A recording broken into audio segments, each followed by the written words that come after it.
Amahoro y'Imana bene data mwese abo tubana kuri channel SDARM Rwanda, channel y'itorero ry'Abadventiste umunsi wa karindwi bavugurura. Uwiteka abahire. Abayigezeho bwa mbere, amazina yanjye nitwa Ukwigize Jean Pierre. Ariko ndabasaba gukora subscribe kugira ngo tuzagumane. Abo tubana umunsi kundi namwe tunezezwa na commentaire zanyu, tunezezwa n'uburyo mudukurikira, tunezezwa n'uburyo dusangira ibyigisho. Mukomeze kandi murusheho. Uwiteka abahire. Reka nakire mushiki wacu ndetse na mwene data turi kumwe hano muri studio, nabo babasuhuze kandi babibwire, maze dukomeze n'ingingo yacu isoza iki cyigisho tumaze icyumweru twiga. Ni karibu mushiki wacu. Murakoze cyane, ndabashuhuje mugire igitondo cyiza. Nitwa Mukanduterusi ko mumenyere kuri Mama Mbabazi. Uwiteka abahire cyane. Nakoze cyane. Reka twakire na mwene data ibumoso. Mwaramutse kandi muraho, ndabasuhuje abatanzi. Nitwa Sharire ni mwene so. Ngarutse rero umwanya w'ijambo ry'Imana, namwe mbahaye ikaze. Imana duhana umugisha. Nakoze cyane. Uyu munsi tugiye kwiga ingingo itubwira ngo urukundo rw'Imana mu mibereho y'abizera. Ejo twize ingingo nziza cyane tuje gusubiramo mbere yuko nyuma yuko turamara gusenga, ariko mu kuri iyi ngingo muze kuba hafi kugira ngo tuyikurikirane maze turusheho kumva neza urukundo rw'Imana mu mibereho y'abizera. Reka dusabe mwene data Sharire adusengere maze dukomeze n'ingingo yacu y'uyu munsi. Turagushimiye Uwiteka muremyi wacu kuko twitaho, uduhaye amahirwe kumva ijambo ryawe. Twemerere imigisha yose yo mu ijambo ryawe, twebwe abagiye kuganira turi kuri iri koranabuhanga ndetse n'abazadukurikira, twese imigisha yawe wageneye abana bawe turayigusabye ngo iduhere ubuntu mu izina rya Yesu. Amen. Murakoze cyane. Reka tujye mbere mu ngingo yacu y'uyu munsi, ariko reka dusabe Sharire yongere atwibutse ingingo y'ejo. Murakoze cyane. Ejo twize ingingo ivuga ngo utotezwa n'ab'isi. Aha twize ko hagati y'icyaha no gukiranuka, hagati y'urukundo n'urwango, no hagati y'ukuri n'ikinyoma hari intambara idahwema, cyangwa se intambara idatuza. Mbese ni nkaho ari ubwami bubiri buba buhanganye. Ni umucyo n'umwijima biba bihanganye. Twize rero ko Kristo ubwo yatotejwe kuko yaraje ari umucyo w'isi, umwijima waramurwanije uramutoteza. Ni nako natwe abayoboke be niba turi mu njyana ye tuzatotezwa. Nakoze cyane. Reka twumve neza indi ngingo yo kuwa gatanu cyangwa se ya gatanu isoza iki cyigisho cyacu. Tuze kuyikurikirana neza, turarushaho kungukamo byinshi. Urukundo rwa kivandimwe, ingingo ibyigisho byatubwiye byinshi, rero mube hafi kugira ngo dukurikirane n'iyi ngingo. Reka dusabe Rusi aturebere mu rwambere rw'Abikorinto ibice 13 umurongo wa mbere kugeza 8. Mu kibazo kitubaza ngo ni gute intumwa Paulo yagaragaje itandukaniro riri hagati y'urukundo rwa Kristo rw'ikiganano n'urw'ukuri. Urukundo rw'ikiganano ariko hakaba n'urukundo rw'ukuri. Dusomere. Karibu.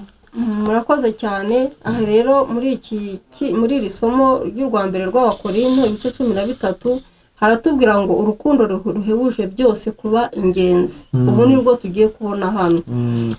Tutangiye ku murongo wa mbere rero kugeza ku wa 8 haratubwira ngo nubwo navuga indimi z'abantu n'iz'abamarayika ariko singira urukundo, mba mpindutse nk'umuringa uvuga cyangwa icyuma kirenga. Kandi nubwo nagira impano yo guhanura, nkamenya ibihishwe byose n'ubwenge bwose, kandi nubwo nagira kwizera kose nkabasha gukuraho imisozi, ariko singira urukundo ntacyo mba ndicyo. Kandi nubwo natanga ibyanjye byose ngo ngaburire abakene, ndetse nkitanga ubwanjye ngo ntwikwe, ariko singira urukundo ntacyo byamarira. Urukundo rurihangana rukagira neza, urukundo ntirugira ishyari, urukundo ntirwirarira, ntirwihimbaza, ntirukora ibiteye isoni, ntirushaka ibyarwo, ntirwihutira gutekereza ikibi ku bantu, ntirwishimira gukiranirwa kw'abandi, ahubwo rwishimira ukuri. Rubabarira byose, rwizera byose, rwiringira byose, rwihanganira byose. Urukundo ntabwo ruzashira. guhanura kuzarangizwa no kuvuga indimi kuzagira iherezo, ubwenge nabwo buzakurwaho. urakoze cyane. Yego. urukundo ni gute intumwa Pawulo yagaragaje itandukaniro riri hagati y'urukundo rwa Kristo n'urukundo rw'ikiganano? Dukurikije aya magambo dusomye, reka twakire mwene data Sharire ayadusobanurireho turushaho kubyumva neza. Karibu Sharire. ikinyuranyo Pawulo yashyize hagati y'urukundo rwa Kristo rw'ikiganano n'urw'ukuri turabisoma hano mu Byakozwe n'Intumwa kuri paje ya 318 ndetse na paje ikurikiraho. Yego. haranditse ngo urwego rwo hejuru mu kwizera umuntu yakwirata uko rwaba rumeze kose. Niba umutima wutuzuye gukunda Imana na bagenzi be, uwo ntabwo ari umwigishwa nyakuri wa Kristo. Nubwo yagira kwizera gukomeye ndetse n'imbaraga yo gukora ibitangaza, ariko adafite urukundo, ukwizera kwe kuba nta gaciro gufite.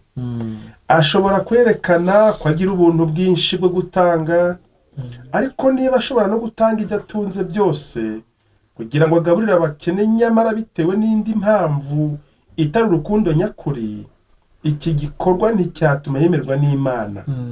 Ashobora kugira ishyaka ryo gupfa azize kwizera kwe, nyamara niba bidatewe n'urukundo, Imana izamureba nk'umuntu ufite ubwaka, watwawe, cyangwa indyarya ifite ikigamije. Yego.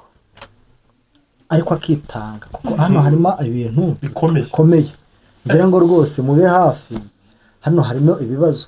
Ni gute umuntu yakitanga agatwikwa? Paul yavuze ati nubwo nakitanga ngo ntwikwe, nubwo nakitanga nkagaburira abakene. Kandi mukuri ibyo ngibyo nibyo tureberaho urukundo. Uru rukundo rusobanutse rute? Ni karibu mudufashe kugira ngo twumve neza uru rukundo, kuko ibyo byose muvuga twe tubyita urukundo. Umuntu yagaburiye abashonje, ese si urukundo? Uyu muntu yatanze ibye, noneho ngo kugera naho yakwitanga ngo atwikwe. Rero nimudufashe, reka dusabe Rusi adufashe turushaho kumva neza ibi bintu. Uru rukundo ni igiki? Karibu. Mu by'ukuri rero iki kintu kirakomeye cyane, kandi mu mibereho itugize ya buri munsi ibi bintu turabikorerana, iyi mirimo irakorwa. Ariko mu by'ukuri urukundo rwatuma witanga ugatwikwa, mu by'ukuri narwo burya ntirworoshye. Bwite n'ibingibi tuvuga ko atari urukundo, nabyo no kubikora ubwabyo ntibyoroshye. Ariko mu by'ukuri si urukundo. Urukundo rero mu by'ukuri ntabwo ari ibizungamubiri. Urukundo si ibi dukorwa byose. Ibi bikorwa byose ushobora kubikora ariko utabitewe n'imbaraga ya Kristo. Ibyo bintu rero ijambo ry'Imana tuvuye ko ibyo bintu atari urukundo. Ushobora kuba ruriro mu itorero ufite misiyo runaka zakuzanyemo, kandi iyi mirimo ukayikora, ukagaburira abashonje, ukitanga, yemwe n'ibiki byose, ariko ufite impamvu yindi bigutera atari urukundo rwa Kristo. None se aho nimumfashe, ni gute njyewe naza mu itorero mfite amafaranga yanjye, mfite n'ibiryo byanjye, narangiza nkabibaye, ndabizi ko ni muri kubigura, indi nyungu njye nawe ashakamo ni nk'iyi.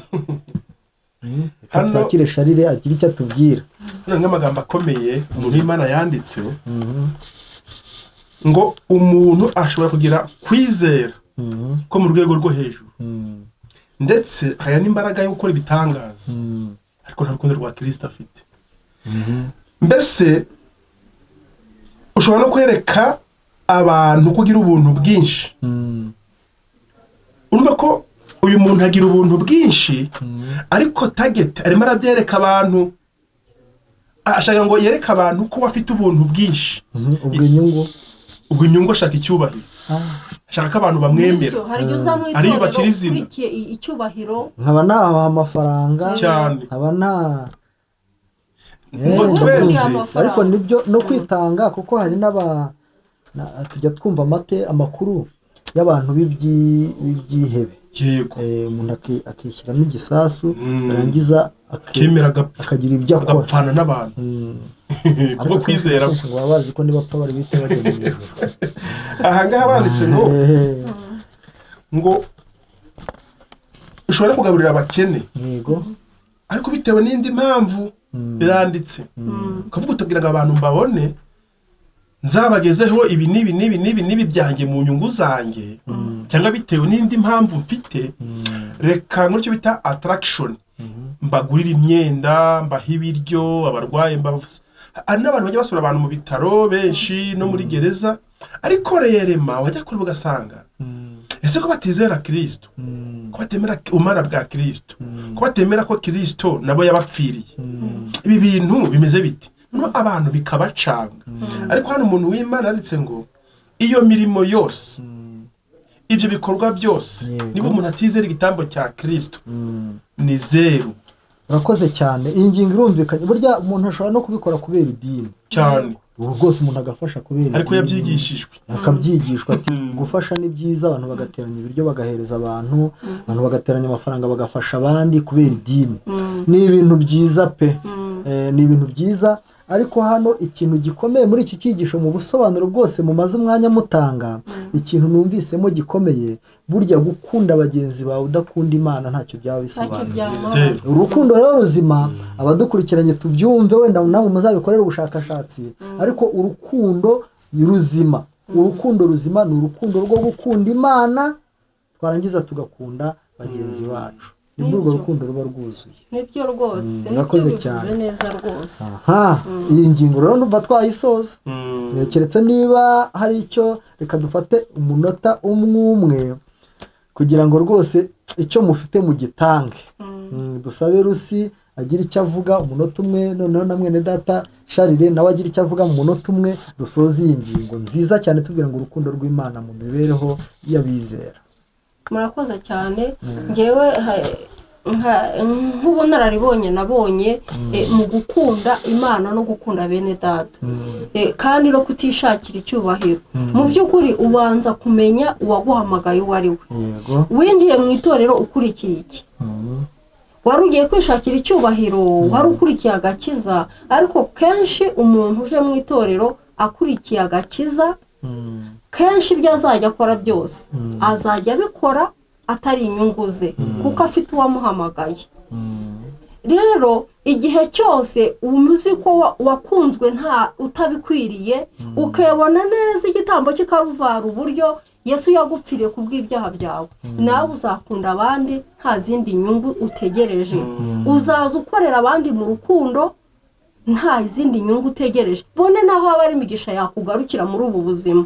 Ariko wowe ushinzwe gukunda nk'uko Yesu yagukunze, niryo tegeko rishya wahawe, niwo muhamagaro wawe. Yego, urakoze cyane. Ntushobora kuza mu itorero ushaka icyubahiro cyangwa ushaka n'amafaranga, ariko wageramo ukamenya n'ibindi by'agakiza turiho tuvuga, bya bintu ukabireka. Birashoboka. Wakura bada rwose ugahinduka. Noneho rero abaje bashaka icyubahiro, bashaka amafaranga, abaje bashaka bakurikiye ababyeyi babo, ntabwo dukwiriye gucika intege, ahubwo dukwiriye kumva ikiruta ikindi, tukareka gushaka bya bindi twaje dukurikiye, ahubwo tugashaka icy'ingenzi. Reka none nakongeraho, mu itorero haza ingeri zose. Yego. Haba ababi hakaba n'abeza. Ushobora kuba umuntu yarahamagawe afite impano runaka agahamagara ukwe, ariko wa wundi wagize umuhamagaro ashobora guhinduka guhindura mugenzi we, kuko iki yamwereye za mbuto z'urukundo. Ushobora kuba rero wari mwene nkuba ugahinduka mwene rukundo, ushobora kuba wari ubuzarimu cyangwa ugahinduka no mu itorero n'ubuhungiro. Itorero ry'Imana n'ubuhungiro, uko uri kose hari igihe wagira amahirwe ugahinduka. Yego rwose. Hano hari ibaruwa yandikiwe umwigisha w'urubyiruko ku itariki ya 18 Nyakanga mu cya 446. Yego. Yari yanditsemo amagambo atya: imyambaro iboneye kandi yera ntitegurirwa kwambarwa n'umuntu uwo ari we wese nyuma y'uko yinjiye mu marembo y'umurwa. Abazinjira bose bazaba bambaye ikanzu yo gukiranuka kwa Kristo, kandi izina ry'Imana rizaboneka mu ruhanga rwabo. Iryo zina ni ikimenyetso intumwa yabonye mu iyerekwa, bikaba bigereranya umutima wo gusobanukirwa no kumvira amategeko y'Imana yose. Ntihazabaho gutwikira ibyaha n'amakosa kugira ngo bihishe imico y'abantu idatunganye. nta myambaro izameswa igice, ahubwo imyambaro yose izaba iboneye kandi idafite ikizinga. murakoze rwose. Niho ngo ntihazaba ikizinga cyangwa umunkanyari. Ni ikintu gikomeye. Nshuti mudukurikirana, aya magambo arakomeye, tuyiteho, twite ko ibi by'agakiza biradukomereye, ariko tugomba kurwana intambara tukabisingira, kuko ngo abanyarwanda baravuze ngo hakomeye ngo niho hava amakoma. Uwahinze ashyizemo imbaraga ni nawe usarura burya. Rero niyo mpamvu dusaba abadukurikira kuri iyi cano kuzirikana ubukristo bwawe, menya intangiriro yabyo aho bigeze, ariko utekereze n'inyusirizo. Nubona hari amakosa wakoze bikosore, kuko igihe kiracyariho, turacyafite igihe. Noneho dukosore imibereho yacu, twitegure kuzasanganira umwami wacu tudafite urubanza. Nibyo tubifuriza rero, kandi reka dusabire n'umugisha n'abadufashije. Dusabire umugisha kameramani udushutinga akadufata amashusho meza, n'ababigeditinga babikoraho bose, kugira ngo ibi byigisho bigere kuri bose, ukuri Imana ibaha umugisha. Rero reka dusabe kugira ngo ibyigisho byacu birushaho kuduhindura no kutugira umumaro, mu izina rya Yesu. Amen. Amen. Amen.